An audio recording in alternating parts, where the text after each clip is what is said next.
Heart rate variability, or HRV, is a term that some experienced cyclists have heard of, but that the vast majority probably don't know much about. However, once understood, this relatively simple concept can be used to significantly improve the effectiveness of your training plan by allowing you to make more scientific, objective decisions on what kind of training sessions you should do in the immediate future, based on how recovered you are from recent hard workouts. In this video, I'll explain heart rate variability, illustrate some of the benefits that HRV analysis can offer you, and then show you how you can go about monitoring it on a regular basis. So firstly, what is heart rate variability?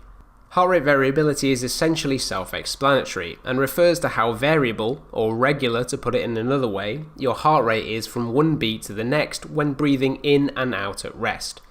Changes in your heart rate variability are related to the sympathetic and parasympathetic parts of the nervous system. Bear with me here. The sympathetic nervous system is the part that activates the commonly known fight or flight response and indicates that the body is dealing with some kind of stress. This stress can come from all kinds of sources, but for the purposes of this video, we'll focus on stress coming from challenging training sessions, such as interval workouts or a race, for instance. When the sympathetic system is more active, your heart rate variability is less, i.e. it's more regular, and conversely, when it's less active and the parasympathetic system is most active, heart rate variability is greater or more irregular. So it stands that by simply measuring your heart rate variability on a regular basis against an optimal baseline, you can determine your readiness to perform a hard workout. So what are some of the benefits of heart rate variability analysis?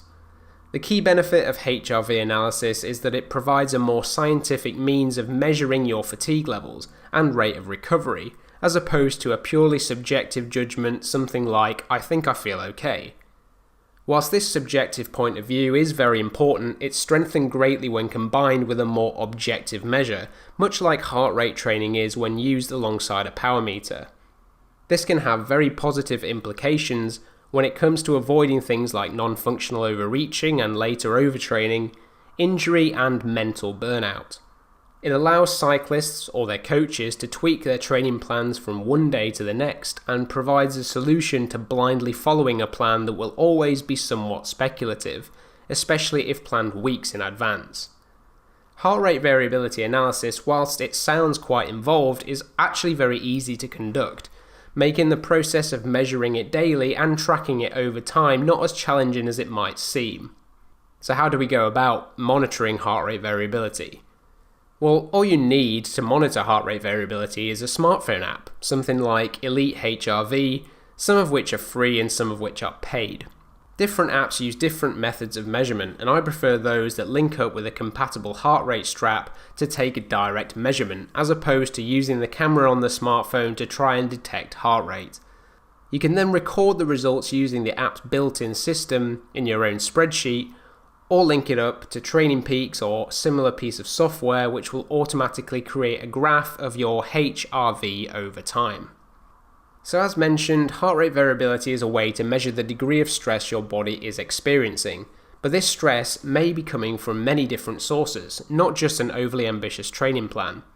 For that reason, it can't wholly say whether the training you're performing is optimal, since your stress may be due to factors outside of your workouts.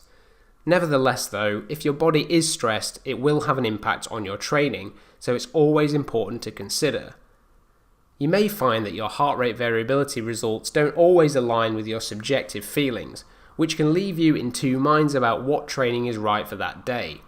My advice would be to try and experiment with these results and build up a picture of your unique responses over time through trial and error.